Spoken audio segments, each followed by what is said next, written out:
নতুন পর্বতে দেখতে পাওয়া যায় বনলতার সমস্ত কুকীর্তি ফাঁস হয়ে যাওয়ার পর বাড়ির সবাই ভীষণ রেগে যায় বনলতার ওপর। সবাই প্রশ্ন করে এমন একটা আবেগপ্রবণ বিষয়কে নিয়ে কিভাবে এতটা মিথ্যে কথা বলতে পারলো বনলতা। বাড়ির কেউ মেনে নিতে পারে না বনলতার এই কাণ্ড। তবে অনুভব বনলতার থেকে মুক্তি পেতে চায়, কারণ বনলতা একজন ক্রিমিনাল মাইন্ডেড। তবে বনলতার মধ্যে একটুও আজ অনুশোচনা নেই, বরঞ্চ নানাভাবে সে নিজের দোষ ঢাকতে থাকে।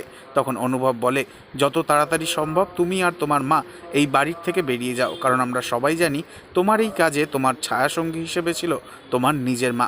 তখন বনলতা বলে, আজকে আমায় তাড়িয়ে দিচ্ছ তো অনুভব, বেশ, কিন্তু একটা কথা মনে রাখো, ফিরে আমি আবার আসব। বনলতা কিছুতেই মেনে নেয় না অনুভবের এই সিদ্ধান্ত।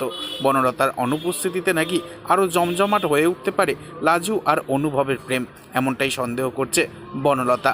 তাহলে কি এবার বনলতা সুদেবকে হাতিয়ার বানিয়ে বাড়ির ভিতরে আবারও নোংরা অশান্তি তৈরি করার চেষ্টা করবে, নাকি কোর্টে দাঁড়িয়ে অনুভবকে আইনিভাবে পাওয়ার চেষ্টা করবে বনলতা? তা জানতে এক্ষুনি সাবস্ক্রাইব করে আমাদের সাথেই থাকুন। ধন্যবাদ।